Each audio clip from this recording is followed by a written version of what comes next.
prochain dialogue sera sur l'Hippias mineur.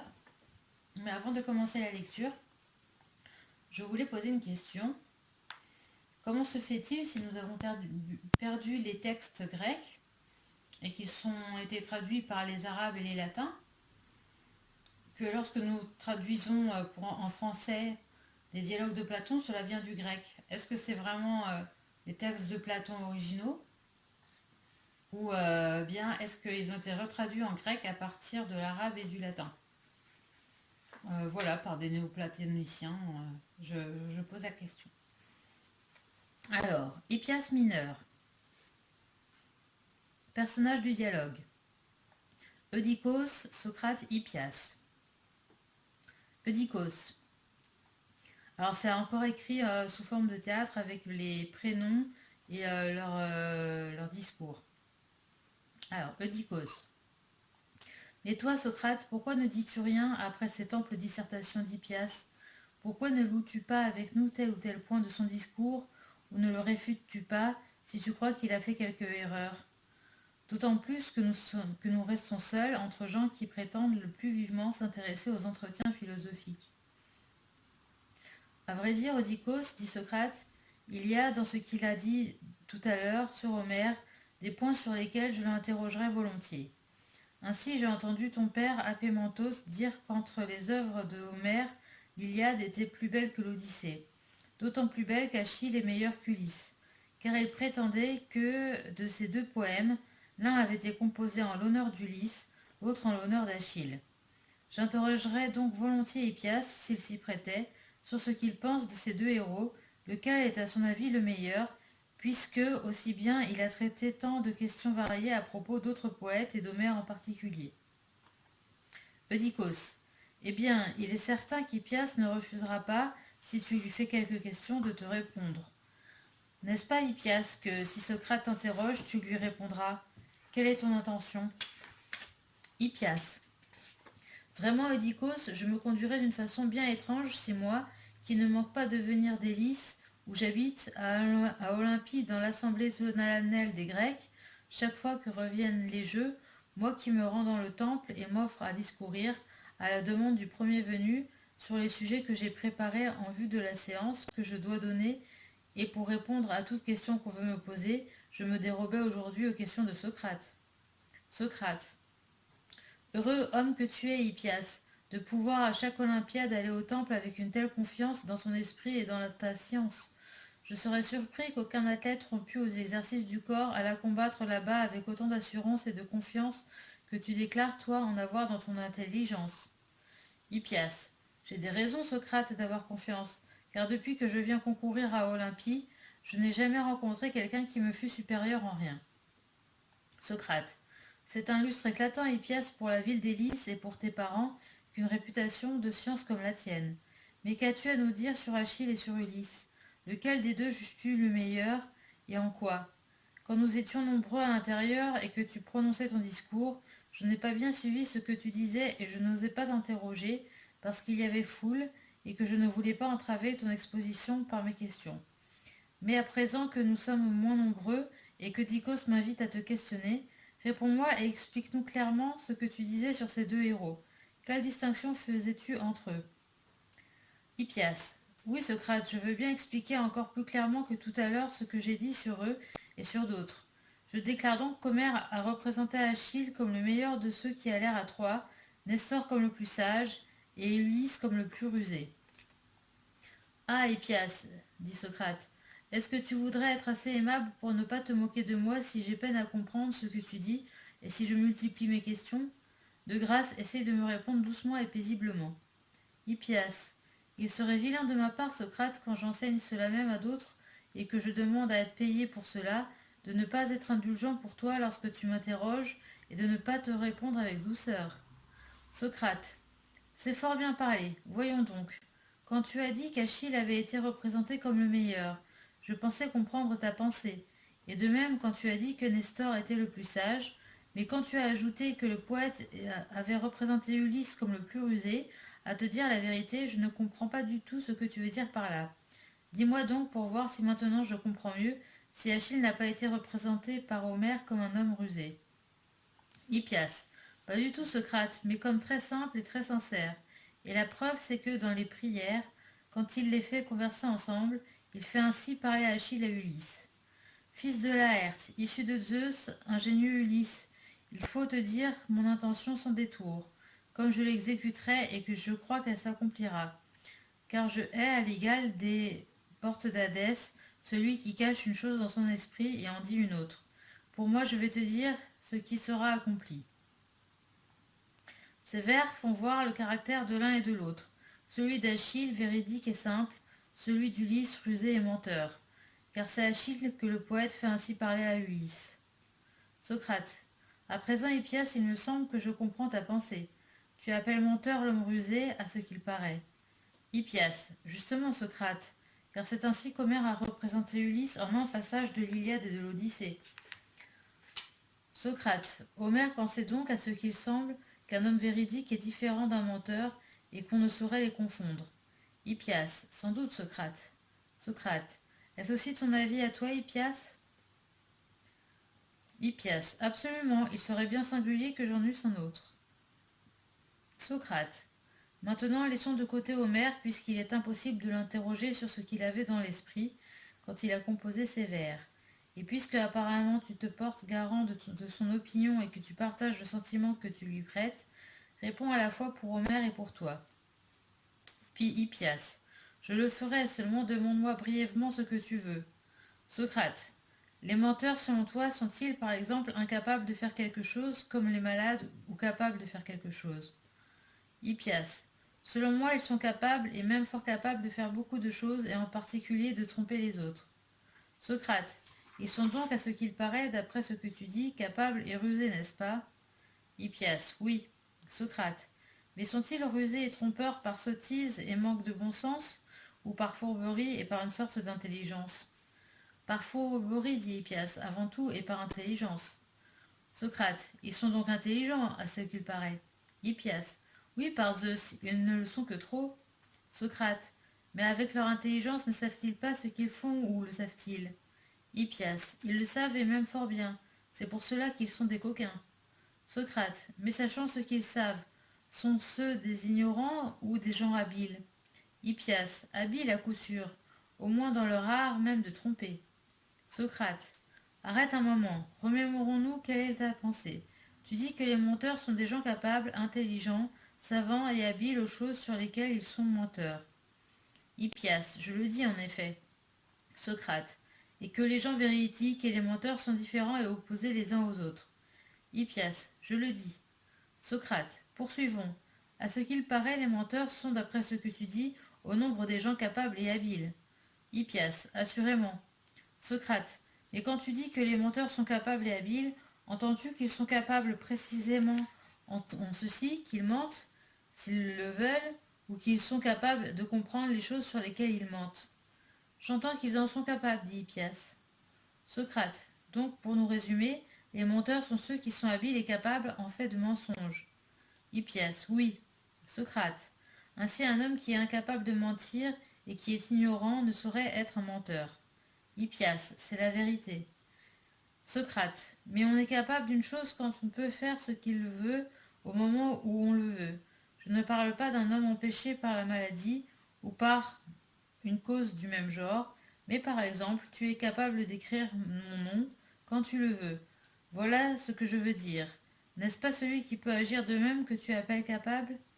Hippias. Si. Socrate. Dis-moi, Hippias, n'es-tu pas expert en matière de chiffres et de calcul? Hippias. Plus que personne au monde, Socrate. Socrate. Si donc on te demandait quels nombres font 3 fois 700, tu donnerais, si tu voulais, le vrai produit plus vite et mieux que personne. Hippias. Certainement. Socrate. N'est-ce pas parce que tu es le plus capable et le plus savant en cette matière? Hippias. Si. Socrate. N'es-tu que le plus savant et le plus habile, et n'es-tu pas aussi le meilleur dans les matières où tu es le plus capable et le plus savant, dans le calcul? Hippias. J'y suis aussi le meilleur, assurément, Socrate. Socrate. Tu serais donc le plus capable de dire la vérité en cette matière, n'est-ce pas? Hippias. J'en suis persuadé. Socrate. Et les mensonges sur les mêmes sujets? Et réponds-moi comme avant, bravement et généreusement. Hippias. Si l'on te demandait combien font 3 fois 700, est-ce que toi qui mentirais le mieux et qui soutiendrais uniformément tes mensonges à ce sujet, si tu voulais mentir et ne jamais donner une réponse vraie, ou est-ce l'ignorant en calcul qui pourrait mentir mieux que toi au cas où tu le voudrais? N'est-il pas vrai que l'ignorant, tout en voulant mentir, dirait parfois la vérité sans le vouloir et par hasard faute de savoir, tandis que toi, le savant, si tu voulais mentir, tu mentirais toujours également bien? Hippias, oui c'est vrai, tu as raison. Socrate, maintenant le menteur est-il menteur en tout le reste, sans l'être pourtant en calcul, et ne saurait-il mentir en comptant? Hippias, il est par Zeus menteur en calcul aussi.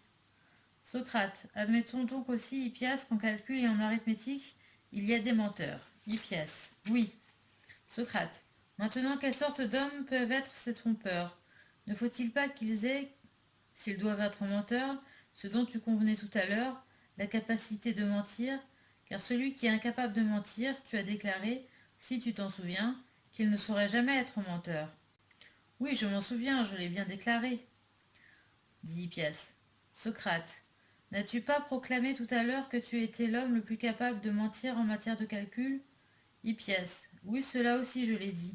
Socrate, cela étant, es-tu aussi le plus capable de dire la vérité en matière de calcul?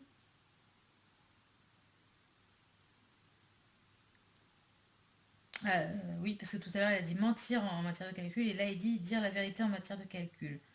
Hippias, certainement. Socrate, alors le même homme est capable de mentir et de dire la vérité en matière de calcul.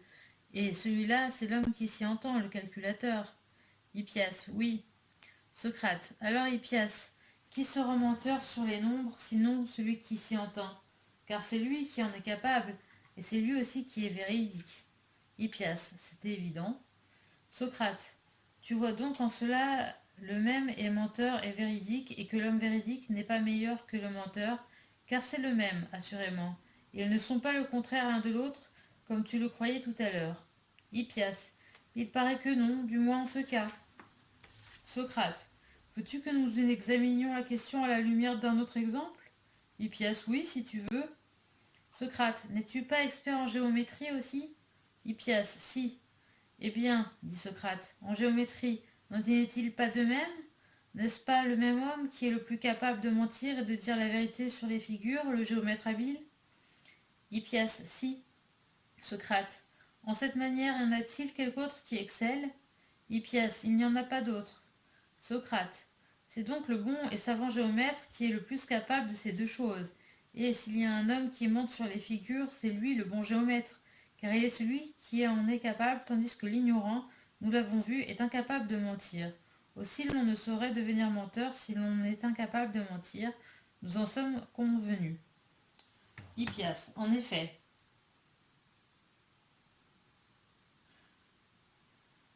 Oui, alors le raisonnement, en fait, c'est de dire que en fait, la capacité, c'est une qualité. Et donc, il faut se connaître d'une part le sujet sur lequel on ment, parce que il faut voir ce qui est vrai ou faux dans ce qu'on dit sur ce sujet. Et il faut savoir qu'on dit le faux.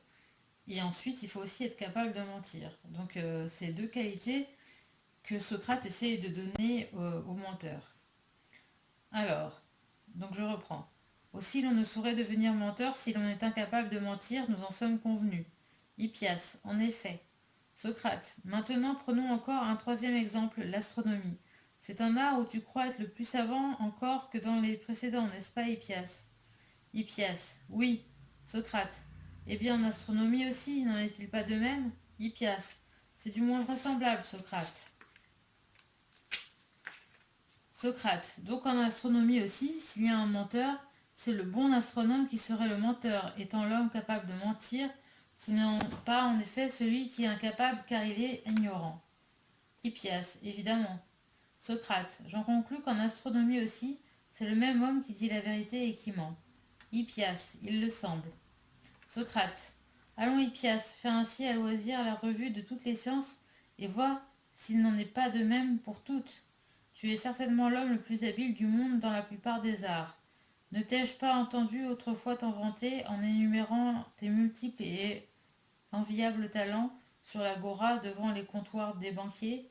Tu disais que tu étais venu un jour à Olympie, n'ayant rien sur le corps qui ne fût l'œuvre de tes mains. D'abord, l'anneau que tu portais, c'est par là que tu commenças, était ton ouvrage, car tu savais ciseler un anneau. Après cela, ton cachet aussi, puis ton étrier et ta burette à huile, que tu avais fabriquée toi-même. Tu affirmais ensuite que tu avais taillé toi-même tes chaussures et tissé ton manteau et ta tunique. Et ce qui parut le plus étonnant à tous les auditeurs et montra le mieux l'étendue de tes connaissances, ce fut lorsque tu affirmas que la ceinture de ta tunique était pareille aux plus riches ceintures persanes et que tu l'avais tressée toi-même. En outre, tu apportais avec toi des poèmes, épopées, tragédies, dithyrambes et beaucoup de discours en prose de toute espèce, et, sur les arts dont je parlais tout à l'heure, tu te présentais comme un homme plus entendu que personne, ainsi qu'au rythme, aux modes de musique, à la grammaire et à la quantité d'autres choses, si je ne m'en rapporte à mes souvenirs. Et encore, j'ai oublié ta mnémotechnie, en quoi tu penses t'être spécialement distingué, et sans doute une foule d'autres choses qui ne me reviennent pas. Mais voici ce que je veux dire. Considère les arts que tu possèdes, et ils sont en nombre suffisant, et les arts des autres. Et dis-moi si d'après ce que nous avons admis d'un commun accord, tu en vois un seul où l'homme véridique se distingue du menteur, et où il ne soit pas le même homme. Tu peux chercher si c'est vrai dans n'importe quel genre de talent ou d'adresse, peu importe le nom qu'il te plaira de choisir, tu n'en trouveras pas, mon ami, car il n'y en a pas. Autrement, nomme-le toi. Hippias. Je n'en vois pas ainsi sur le champ, Socrate. Socrate. Et tu n'en verras jamais, j'en suis sûr. Si donc je dis vrai, rappelle-toi ce qui résulte de notre raisonnement, Hippias. Donc en fait, il part des sciences théoriques et il en vient aux sciences de savoir-faire, puisqu'il parle en fait de fabriquer des choses. Et il dit que c'est la même chose pour les choses de savoir-faire que sur les théories, que celui qui ment, donc en fait, c'est celui qui est capable, parce que celui qui est ignorant, en fait, ne connaît pas ces sciences. Alors, et tu n'en verras jamais, j'en suis sûre. Si donc je dis vrai, rappelle-toi ce qui résulte de notre raisonnement, Hippias.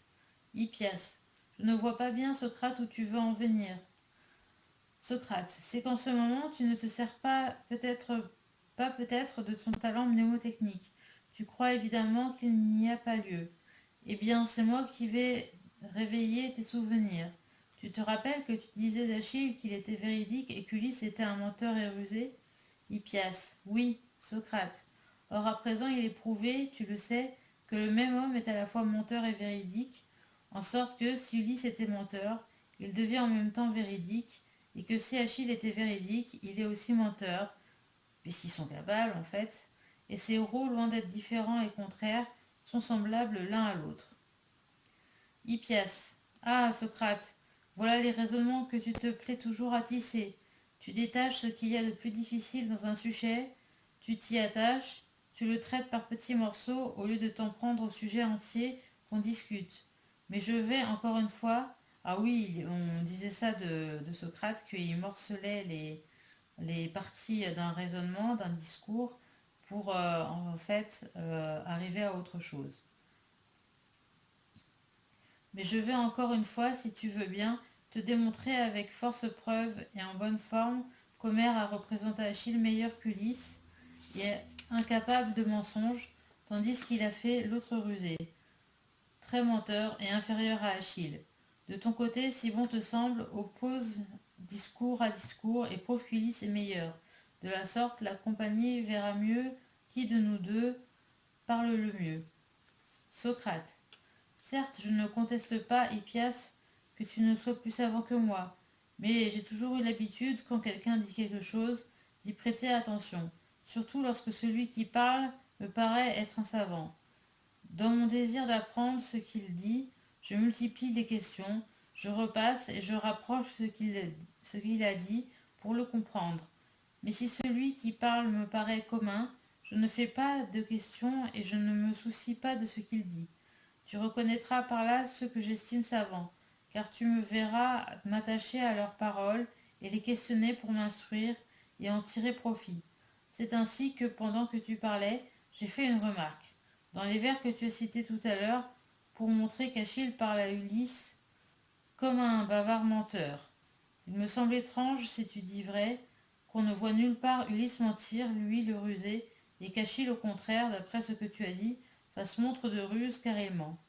Et en effet, après avoir prononcé les vers que tu as cités tout à l'heure, je hais à l'égal des portes d'Hadès celui qui cache une chose dans son esprit et qui en dit une autre. Il déclare un peu après qu'Ulysse et Agamemnon ne le feront point changer de résolution et qu'en aucun cas il ne restera à Troie, mais dès demain, dit-il, donc c'est la citation, après avoir offert un sacrifice à Zeus et à tous les dieux, je chargerai bien mes vaisseaux, je les tirerai à la mer. Alors si tu veux et si cela t'intéresse, tu verras de grands marins, de grands matins, mes vaisseaux voguer vers l'Hellespont, poissonneux, et mes hommes empressés à ramer. Puis si l'illustre Dieu qui ébranle la terre me donne une bonne traversée, le troisième jour j'arriverai dans la fertile Phthie. Et avant ces vers, quand il injuriait Agamemnon, n'a-t-il pas déclaré: Maintenant je vais retourner à Phthie, parce qu'il vaut beaucoup mieux que je rentre chez moi avec mes vaisseaux recourbés, et je n'ai pas l'intention de rester ici, sans honneur, pour t'amasser trésors et richesses. Après avoir dit cela en présence de toute l'armée, puis à ses compagnons d'armes, on ne le voit nulle part, ni se préparer, ni se mettre à tirer ses vaisseaux à la mer afin de faire voile pour son pays. On le voit en revanche dédaigner gaillardement le soin de dire la vérité. C'est pour cela, Hippias, que je t'ai interrogé tout de suite. J'étais embarrassé de décider lequel de ces deux héros a été représenté par Homère comme le meilleur. Je m'imaginais que tous les deux étaient excellents, et qu'il était difficile de juger lequel des deux était supérieur par le mensonge, la véracité et toute autre qualité, car sous ce rapport aussi, tous les deux se ressemblent. Donc là, il montre en fait que finalement, Achille a dit à tout le monde qu'il devait repartir à Phthie, et il ne l'a pas fait. Donc du coup, il ne dit pas la vérité. Hippias, c'est que tu n'y regardes pas d'assez près, Socrate. Lorsqu'Achille fait des mensonges, il est évident qu'il ne les fait pas pas de propos délibérés. Il les fait malgré lui, parce qu'il est contraint par le malheur de l'armée de rester pour lui porter secours. Les mensonges d'Ulysse, au contraire, sont volontaires et délibérés. Socrate, tu me jettes de la poudre aux yeux, très cher Hippias, et tu copies Ulysse. Hippias, pas du tout, Socrate. Que veux-tu dire et qu'as-tu en vue, Socrate? C'est que tu prétends que ce n'est pas de propos délibérés qu'Achille ment, lui qui, à la manière dont Homère l'a représenté, joint à sa jactance tant de charlatanisme et d'intention de tromper, et tant de charlatanerie et d'intention de tromper, qu'il paraît bien plus adroit qu'Ulysse pour sa facilité à lui cacher sa tromperie. C'est à tel point qu'il ose se contredire lui-même en présence d'Ulysse sans que celui-ci ne s'en aperçoive. Du moins, rien de ce que lui dit Ulysse n'indique qu'il ait conscience d'être trompé par Achille. Hippias, à quoi donc fais-tu allusion, Socrate? Socrate, ne te rappelles-tu pas qu'après avoir dit à Ulysse qu'il mettrait les voiles dès l'aurore, il déclare par contre à Ajax qu'il ne partira pas et tient un autre langage? Hippias, en quel endroit? Socrate, à l'endroit où il a dit, donc citation, non, je ne prendrai point part à la guerre sanglante avant que le fils du sage Priam, le divin Hector, arrive en massacrant les Argiens jusqu'aux tentes et aux vaisseaux des Myrmidons, et qu'ils mettent le feu au vaisseau là, près de ma tente et de mon noir vaisseau. Je me flatte d'arrêter Hector, cerdant qu'il soit à combattre. Après cela, Hippias, crois-tu que le fils de Thétis, élevé par le très sage Chiron, après avoir quelques instants avoir témoigné le plus profond mépris pour les menteurs, et eu la mémoire assez courte pour dire aussitôt après à Ulysse qu'il mettrait à la voile et à Ajax qu'il resterait? Crois-tu qu'il ne le faisait pas à dessein, persuadé qu'Ulysse était un homme simple et que, dans le fait même de ruser et de tromper, il l'emporterait sur lui? Hippias, non, Socrate, je ne le crois pas. Je crois que c'est parce qu'il avait changé d'avis par simplicité qu'il tient à Ajax un autre langage qu'à Ulysse. Au contraire, quand Ulysse dit la vérité, c'est toujours en mauvaise intention qu'il l'a dit, et toutes les fois qu'il ment, il en est de même. Socrate, S'il en a ainsi, c'est Ulysse à ce qui semble qui est meilleur qu'Achille. Hippias, pas du tout, Socrate. Bien certainement. Socrate. Et quoi? N'a-t-il pas été prouvé tout à l'heure que ceux qui mentaient volontairement sont meilleurs que ceux qui le font involontairement? Hippias. Et comment admettre, Socrate, que ceux qui sont volontairement injustes, volontairement mal intentionnés et qui font le mal soient meilleurs que ceux qui le font sans le vouloir? On montre au contraire beaucoup d'indulgence pour ceux qui ont été injustes, ont menti ou fait quelque autre mauvaise action sans le vouloir, et les lois sont assurément beaucoup plus sévères pour ceux qui font le mal volontairement que pour ceux qui le font involontairement. Socrate. Tu vois, Hippias, que je dis la vérité quand je parle de ma ténacité à questionner les savants, et il se peut que, fort médiocre en tout le reste, je n'ai que cette unique qualité, car je me trompe sur la réalité des choses, et je ne sais pas ce qu'elle est. J'en ai une preuve convaincante. C'est que, quand je me trouve avec quelqu'un de vous, qui êtes réputé pour votre science, et dont tous les Grecs attestent l'habileté, il apparaît que je ne sais rien, car il n'y a pour ainsi dire rien sur quoi j'ai la même opinion que vous. Or, quelle meilleure preuve d'ignorance que de différer d'opinion avec ceux qui savent. Mais j'ai une qualité merveilleuse qui me sauve. C'est que je ne rougis pas d'apprendre, je m'informe, je questionne et je sais beaucoup et je sais beaucoup de gré à ceux qui me répondent. Et jamais ma reconnaissance n'a fait faute à aucun d'eux.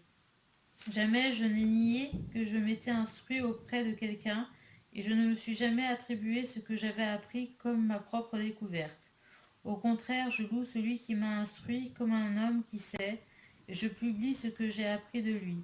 Aujourd'hui encore, je n'acquiesce point à ce que tu dis, et je suis fort loin de partager ton opinion. Je sais bien que c'est ma faute, parce que je suis ce que je suis, pour ne pas forcer l'expression en parlant de moi. Il me paraît en effet, Hippias, que la vérité est tout le contraire de ce que tu dis, et que ceux qui suivent, qui nuisent aux autres, qui sont injustes, qui mentent, qui trompent et font le mal volontairement, et non malgré eux, sont meilleurs que ceux qui le font sans le vouloir. Parfois, cependant, il me paraît que c'est tout le contraire, et je flotte entre deux opinions, évidemment faute de savoir. Pour le moment, je suis en proie à une sorte de transport qui me fait croire que ceux qui commettent une faute volontairement sont meilleurs que tous ceux qui la commettent involontairement. J'attribue la cause de ce que j'éprouve actuellement à nos raisonnements précédents, d'après lequel il me paraît en ce moment que ceux qui commettent ces fautes sans le vouloir sont plus méchants que ceux qui le commettent volontairement. Montre-toi donc complaisant et ne refuse pas de guérir mon âme, car tu me rendras un bien grand service en guérissant mon âme de son ignorance que mon corps d'une maladie. Mais si tu veux tenir un long discours, je t'avertirai que tu ne me guériras pas, car je ne pourrai pas te suivre. Si au contraire tu veux bien me répondre comme tout à l'heure, tu me feras beaucoup de bien, et je m'imagine que cela ne te nuira pas à toi non plus. Et toi aussi, fils d'Apémentos, j'aurais bien le droit de t'appeler à mon secours, car c'est toi qui m'as excité à entrer en conversation avec Hippias. Donc il s'adresse à Eudicos. À présent, si Hippias se refuse à me répondre, prie-le pour moi. Donc on voit en fait que Socrate en fait parle, met le mot mal et mauvais pour la même chose. Donc quand on sait mal, on est quelqu'un de mauvais. Et est-ce que c'était une opinion répandue à l'époque, ou est-ce qu'il fait glisser le langage pour en fait être à quelque chose d'ambigu auquel Hippias ne veut pas vraiment répondre, voilà. Mais en tout cas, dans la loi athénienne, celui qui faisait le mal volontairement était plus puni que celui qui faisait le mal involontairement. Après, voilà, à voir est-ce que le statut de mensonge est toujours mal ou parfois bien. Voilà, ça dépend peut-être des circonstances, ce que se garde bien de montrer Socrate. Alors, donc il prie Eudicos de supplier Hippias à continuer le discours, parce qu'à mon avis, il doit bien sentir que Hippias est un peu froissé et a envie de partir. Donc Eudicos, je crois, Socrate, qu'Hippias n'a pas besoin que nous le prions, car il n'y a rien dans ses déclarations qui le laisse supposer, puisqu'il a dit qu'il ne se déroberait à aucune question. N'est-il pas vrai, Hippias? N'est-ce pas cela que tu as déclaré? Hippias, si, mais Socrate, Eudicos met toujours le trouble dans ce qu'on dit, et l'on croirait qu'il cherche à faire du mal. Socrate. Ah, excellent Hippias, ce n'est pas volontairement que j'agis ainsi, car je serais savant et habile d'après ce que tu dis. C'est involontaire chez moi. Pardonne-nous donc, puisque de ton côté tu es d'avis qu'il faut pardonner à celui qui fait le mal sans le vouloir. Eudicos. Ne le refuse pas, Hippias, mais par égard pour nous et pour être fidèle à tes déclarations précédentes, réponds aux questions que Socrate pourra te poser. Hippias. Eh bien, je répondrai puisque tu m'en pries. Allons, pose-moi les questions qu'il te plaira. Socrate. Eh bien, Hippias, je désire vivement examiner à fond le sujet dont nous traitions tout à l'heure, à savoir quels sont les meilleurs, ceux qui font le mal volontairement ou ceux qui le font sans le vouloir. Voici, je crois, la meilleure route à suivre pour cet examen. Voyons, réponds. Y a-t-il, selon toi, de bons coureurs? Hippias, oui. Et de mauvais? Hippias, oui. Socrate. Le bon coureur n'est-il pas celui qui court bien, et le mauvais celui qui court mal? Hippias, si. Socrate. N'est-il pas vrai que celui qui court lentement court mal, et que celui qui court vite court bien? Hippias, si. Socrate. Ainsi, à la course et dans le fait de courir, ce qui est bien, c'est la vitesse, et ce qui est mal, c'est la lenteur. Hippias, sans doute. Socrate. Alors lequel des deux est le meilleur coureur? Celui qui court lentement avec l'intention ou celui qui court lentement malgré lui? Hippias, celui qui le fait avec intention. Est-ce que courir n'est pas faire quelque chose, demande Socrate? Hippias, c'est faire quelque chose certainement. Si faire quelque chose, n'est-ce pas aussi faire un travail? Hippias, si. Donc celui qui court mal exécute en fait de course un travail mauvais et honteux. Mauvais forcément. Et celui qui court lentement court mal? Hippias, oui.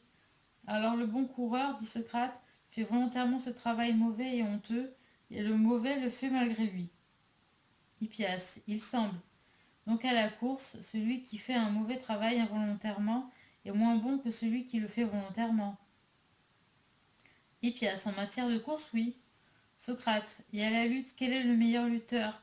Celui qui tombe volontairement ou involontairement? Hippias, involontairement, semble-t-il. Socrate, quel est le plus mauvais et le plus honteux à la lutte? De tomber ou de terrasser son adversaire? Hippias, c'est de tomber. Socrate. Ainsi, à la lutte également, celui qui fait volontairement un travail mauvais et honteux est meilleur lutteur que celui qui le fait malgré lui. Hippias, il semble. Socrate, et dans tous les autres emplois du corps, n'est-ce pas celui dont le corps est le mieux constitué qui peut exécuter les deux sortes de travaux, ceux du fort et ceux du faible, ceux qui sont honteux et ceux qui sont honorables, de sorte que si mes deux hommes font un travail corporel mauvais, le mieux constitué le fait volontairement et le plus débile malgré lui? Hippias, oui, dans les exercices de force également, il semble qu'il en est ainsi. Socrate, et pour la belle tenue, Hippias n'appartient-il pas à celui qui est physiquement le mieux conformé de prendre volontairement les attitudes laides et mauvaises, et à celui qui est le plus mal conformé de les prendre sans le vouloir? Qu'en penses-tu? Hippias, que c'est exact.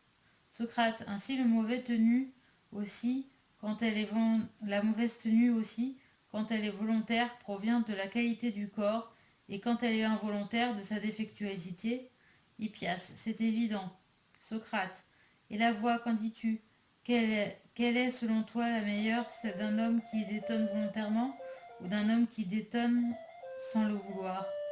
Hippias, celle de l'homme qui détonne volontairement. Socrate, et la plus mauvaise est celle de l'homme qui détonne sans le vouloir. Hippias, oui. Socrate, or qu'aimerais-tu mieux avoir, des biens ou des maux? Hippias, des biens. Socrate, que préférerais-tu, boiter volontairement ou involontairement? Hippias, volontairement. Socrate, la claudication en effet n'est-elle pas un défaut et une difformité? Hippias, si. Socrate, et la myopie n'est-elle pas un défaut des yeux? Hippias, si. Socrate, dès lors, quels yeux voudrais-tu avoir à ton usage?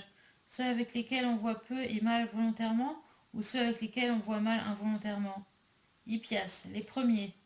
Socrate, à ce compte, tu juges que ceux de tes organes qui travaillent mal, quand tu le veux, sont meilleurs que ceux qui travaillent mal contre ta volonté. Hippias, assurément, alors là il fait intervenir le concept de volonté, donc c'est la volonté de faire mal volontairement, qui est moins pire que celle de faire mal involontairement. Donc en fait c'est pour essayer de voir cet argument de celui qui est jugé pour du mal volontairement ou involontairement. Mais il prend des exemples effectivement qui sont qui se tournent dans l'autre sens. Hippias, assurément des organes comme les premiers sont meilleurs. Socrate, on peut donc dire en un mot que tous nos organes, comme les oreilles, le nez, la bouche et tous les sens, s'ils travaillent mal involontairement, sont indésirables parce qu'ils sont mauvais, et s'ils travaillent mal volontairement, sont désirables parce qu'ils sont bons. Hippias, il me semble que oui. Socrate, et les instruments, quels sont ceux qu'il vaut mieux employer? Ceux avec lesquels on travaille mal involontairement ou avec lesquels on travaille mal involontairement? Par exemple, un gouvernail avec lequel on gouverne mal involontairement, est-il meilleur que celui avec lequel on le fait volontairement? Hippias, le dernier est meilleur. Socrate, n'est-ce pas aussi d'un arc, d'une lyre ou d'une flûte et de tout en général? Hippias, c'est vrai. Socrate, et si l'on a un cheval doué d'une âme telle qu'on puisse le conduire mal, si on veut, cela vaut-il mieux que d'en avoir un qu'on conduit mal sans le vouloir? Hippias, cela vaut mieux. Socrate, alors son âme est meilleure. Alors là, il parle de l'âme. C'est-à-dire que l'âme n'est plus constituée de choses éthiques, elle est constituée, parce que par exemple, mentir involontairement ou faire le mal involontairement serait meilleur, mais là, il dit que l'âme est meilleure, donc il confond l'âme avec la capacité à faire quelque chose et la volonté de le faire bien ou mal. Donc là, on voit qu'il glisse vers l'éthique alors qu'il était que sur des points techniques avant, avec la capacité et la volonté comme critères de bien. Alors, Hippias, oui. Socrate. Donc avec l'âme du meilleur cheval, on peut, si on le veut, accomplir mal les actes de cette âme. Et avec le cheval dont l'âme est mauvaise, on les fait mal sans le vouloir. Hippias, certainement. N'en est-il pas de même pour l'âme du chien et de tous les autres animaux? Hippias, si. Et s'il s'agit de l'âme d'un homme, dit Socrate, vaut-il mieux avoir celle d'un archer qui manque volontairement le but ou celle d'un archer qui le manque involontairement? Hippias, celle de l'archer qui le manque volontairement. Socrate, c'est donc celle-ci la meilleure pour le tir à l'arc? Hippias, oui. Socrate, alors l'âme qui manque le but involontairement est plus mauvaise que celle qui le marque volontairement? Hippias, pour le tir à l'arc, oui. Donc on voit bien que Hippias distingue les sciences des autres pour dire qu'il n'y a pas une seule manière de définir le bien et le mal dans un art, parce qu'il reprécise bien pour le tir à l'arc, pour telle chose, et on sait bien que Socrate, lui, il fait des généralités. Donc Socrate, et en médecine, celle qui fait du mal au corps volontairement, n'est-elle pas plus savante? Hippias, si. Elle est donc meilleure en cet art que celle qui n'est pas savante. Hippias, oui, elle est meilleure. Socrate, et s'il s'agit d'âmes mieux douées pour la cithare, la flûte et tout ce qui concerne les arts et les sciences, celle qui fait des œuvres mauvaises et disgracieuses et commet des fautes volontairement, n'est-elle pas meilleure que celle qui en fait involontairement et celle qui en fait involontairement la plus mauvaise? Hippias, il y a apparence. Socrate, mais alors nous aimerions mieux sans doute chez nos esclaves des âmes qui pêchent et font du mal volontairement que celles qui en font involontairement. Nous les croirions meilleures pour remplir leurs fonctions. Hippias, oui.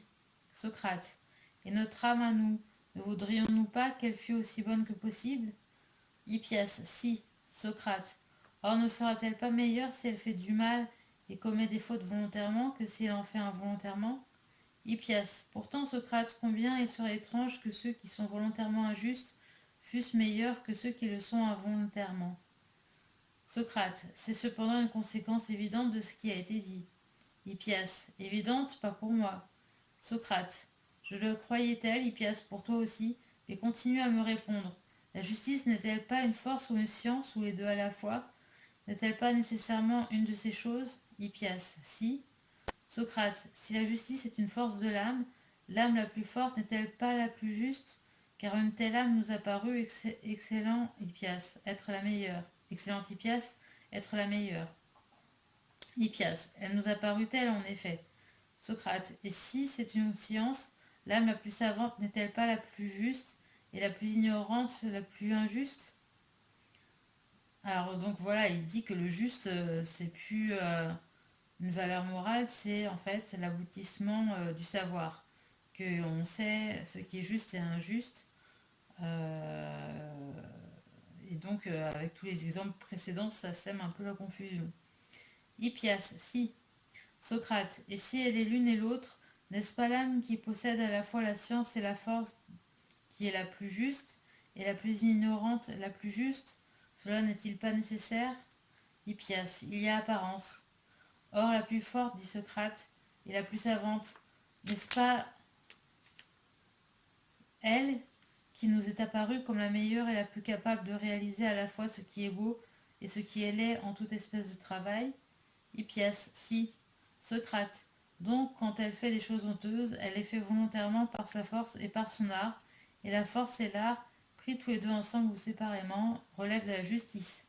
Hippias, il semble. Socrate, et être injuste, c'est faire des actions mauvaises. Ne pas l'être, c'est faire des actions honnêtes. Hippias, oui. Socrate, alors l'âme la plus forte et la meilleure, quand elle est injuste, ne commettra-t-elle pas l'injustice volontairement et la mauvaise involontairement? Hippias, évidemment. Donc Socrate arrive à une réponse inverse de sa thèse du début. Donc en fait, il a réfléchi pendant tout ce temps et avec le concept de justice, ça inverse les choses. Socrate, et celui qui a l'âme bonne n'est-il pas un homme de bien et celui qui la méchante un méchant? Hippias, si. Socrate, c'est donc le fait d'un homme est bien d'être injuste volontairement et du méchant de l'être involontairement, s'il est vrai que l'homme de bien a l'âme bonne.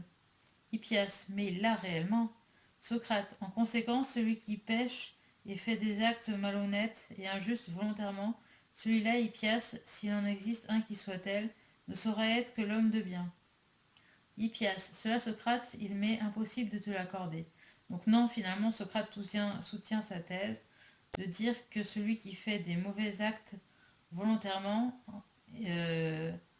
est un homme de bien, donc par rapport à celui, parce qu'il détient le savoir en fait, que par rapport à celui qui fait les choses involontairement parce qu'il ne détient pas le savoir.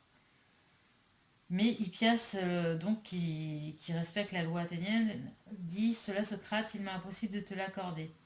Socrate, moi non plus Hippias, je ne peux pas me l'accorder. Cependant, c'est pour nous la conséquence évidente, en ce moment du moins, de notre argumentation. Mais comme je le disais il y a un moment, sur cette matière-là, je flotte d'une opinion à l'autre, et je ne suis jamais fixé. Et cette incertitude n'a pas de quoi surprendre chez moi et chez tout autre ignorant. Mais que vous, les savants, vous flottiez tout comme nous, voilà ce qui est terrible pour nous-mêmes. Car même si nous recourons à vous, nous ne serons pas délivrés de notre incertitude. Voilà, donc en fait c'était un discours anapreptique, c'est-à-dire qu'on n'arrive à aucune conclusion à la fin. On voit aussi que Socrate se moque un peu d'Hippias qui est censé tout savoir, que ce soit des sciences théoriques ou des savoir-faire. Et donc il cherche à savoir si en fait l'homme sincère qui ne sait pas est supérieur à l'homme rusé qui sait. Voilà, et je pense que ça devait être un débat courant de savoir à l'époque qui était supérieur à Achille et à Ulysse, donc c'est parti là-dessus. Voilà, c'est terminé. Maintenant je lis la notice. Alors, Hippias vient de faire une conférence où il a parlé des poètes et en particulier d'Homère. La séance finie, Socrate lui demande quelle distinction il fait entre les deux héros des deux poèmes d'Homère, Achille et Ulysse. Deux héros des deux poèmes d'Homère. Achille, dit Hippias, est le meilleur, il est véridique et sans détour. Ulysse, le moins bon, il est rusé et menteur. Tu juges donc, lui demande Socrate, que l'homme véridique et le menteur sont deux hommes différents? Oui. Eh bien, dis-moi, les menteurs sont-ils menteurs par défaut d'esprit? Non, dit Hippias, ils le sont par malice et par intelligence. Ils sont donc aussi des gens habiles, certainement. Là-dessus, Socrate lui démontre, en prenant pour exemple les sciences où Hippias excelle, l'arithmétique, la géométrie, l'astronomie, et en général toutes les sciences et tous les arts, qu'ils le savent, que le savant est celui qui peut le moins mentir, tandis que l'ignorant peut se couper dans ses mensonges et dire la vérité sans y penser. Après un éloge des talents universels d'Hippias, la discussion reprend et se poursuit.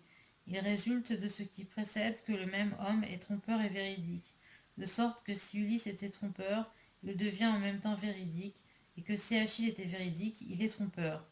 Et la preuve qu'Achille est menteur, qu'il est même plus qu'Ulysse, c'est qu'il se joue de lui, et qu'après avoir affirmé qu'il va partir pour Phthis, il ne part pas et qu'il dit ensuite à Ajax le contraire de ce qu'il a dit à Ulysse.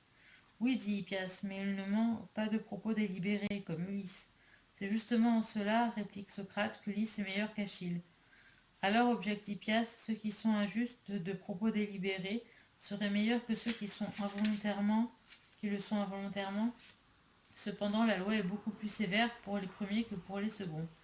Avant de pousser plus loin la discussion, Socrate s'excuse de son ignorance, mais il a le plus vif désir de s'instruire et il prie Eudicos d'intervenir auprès d'Hippias pour qu'il veuille lui faire part de ses lumières et continue à lui répondre.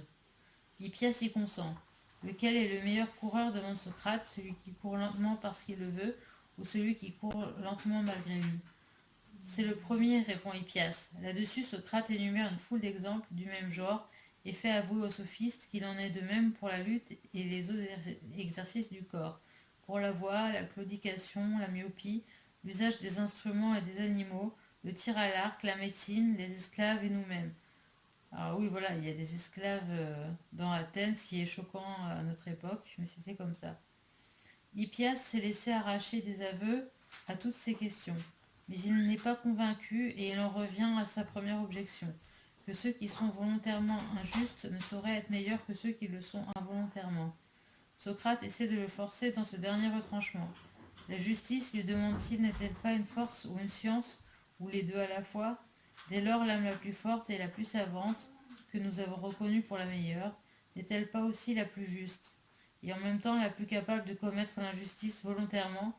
En quoi est-elle supérieure à l'âme qui le commet involontairement? Mais Hippias est irréductible sur ce point. Je ne puis t'accorder cela, dit-il à Socrate. Ni moi non plus à moi-même, réplique Socrate, car je ne suis pas fixé sur cette question.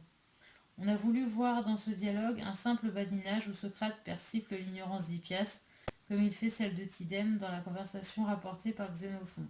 Mémorable 4, 2, 14. Et sans doute Hippias ne fait pas preuve d'une grande vigueur d'esprit quand il ne proteste pas mieux contre l'interprétation fantaisiste que Socrate fait du vers d'Homère, contre la supériorité qu'il attribue au menteur volontaire sur le menteur involontaire, contre toutes les fausses analogies sur lesquelles s'appuie son adversaire et contre tous ses raisonnements captieux. Mais l'ironie y est beaucoup moins accusée que dans l'Hippias majeur, elle l'est même si peu qu'elle ne peut avoir été le but de l'ouvrage. Platon s'y est proposé un but plus sérieux. Un bon écolier de Socrate, il a voulu fonder en raison l'opinion de son maître qu'on ne pêche que par ignorance, parce qu'en faisant du mal on va à l'encontre de son véritable bien, et qu'un homme raisonnable ne saurait volontairement commettre ce qui lui est préjudiciable. Il y dépense une dialectique subtile, et sans arriver à convaincre son interlocuteur, ni même à se convaincre lui-même, comme il l'avoue à la fin. L'Hippias mineur est sans doute un des premiers dialogues que Platon ait écrit. Il est d'une composition très simple. En dehors de Dicos, qui n'intervient que pour amorcer l'entretien, il n'a que deux interlocuteurs, dont les caractères ont peu de relief et de vie. Aussi, bon, je trouve que c'est pas vrai parce qu'on voit bien l'homme universel chez Hippias. Aussi n'est-il pas très agréable à lire. Bon, et au point de vue philosophique, c'est le moins satisfaisant des ouvrages authentiques de Platon. Moi, je trouve qu'il pose une question intéressante sur la nature d'Ulysse et de Achille, donc je ne suis pas Émile Chambry sur ce point. Car on en saurait contester l'authenticité. Elle est attestée par le témoignage irrécusable d'Aristote, Métaphysique 4, édition Didot, et par le vieux commentaire d'Alexandre d'Aphrodise qui rapporte à Platon l'Hippias cité par Aristote. D'ailleurs, La marque de Platon y est visible. Cette idée fondamentale du dialogue, que la science et la vertu se confondent, Platon, alors voilà, moi j'ai parlé d'éthique, mais le mot employé c'est vertu chez Platon. Platon la gardera toute sa vie. Il y apportera quelques tempéraments, mais jamais il ne fera sa part à la volonté libre qui choisit le mal tout en voyant le bien. Platon est plus dialecticien que psychologue. Il a une confiance illimitée dans le raisonnement et sa dialectique se joue dans les abstractions, d'où il tire intrépidement des conclusions, sans crainte de choquer son lecteur. Il aboutit ainsi à des paradoxes comme celui de l'injustice volontaire supérieure à celle de l'injustice involontaire, ou du communisme des femmes dans la République. Il combat les sophistes, mais il en adopte plus d'une fois les procédés, il les exagère même. Les sophistes appuyaient leurs leçons sur le témoignage des poètes. Platon ne craint pas de tirer les poètes à lui et de leur faire dire effrontément le contraire de ce qu'ils disent. C'est ainsi qu'il interprète Homère dans l'Hippias mineur et qu'il interprétera Simonide au premier livre de la République. Si l'on reconnaît Platon dans l'Hippias mineur à quelques défauts qu'on retrouve dans ses autres ouvrages, on le reconnaît plus aisément encore à ses qualités, et d'abord dans l'art avec lequel il conduit la discussion. Si à l'aise qu'il soit lui-même dans les abstractions, il se rend compte que le lecteur a besoin pour le suivre d'une attention soutenue. Aussi divise-t-il la discussion en actes séparés de ces intermèdes qui reposeront les auditeurs. Tel est le plaisant tableau où il nous montre Hippias étalant à Olympie ses connaissances universelles.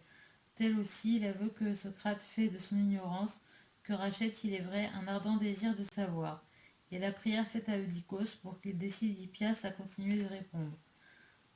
Cet art de recréer l'esprit et de raviver l'attention se retrouvera dans tous les ouvrages de Platon.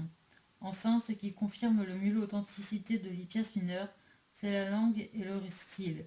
C'est bien ici son vocabulaire, son tour de phrase aisé, vif et net dans la discussion, et l'allure simple et naturelle de sa période dans les discours d'Hippias et de Socrate.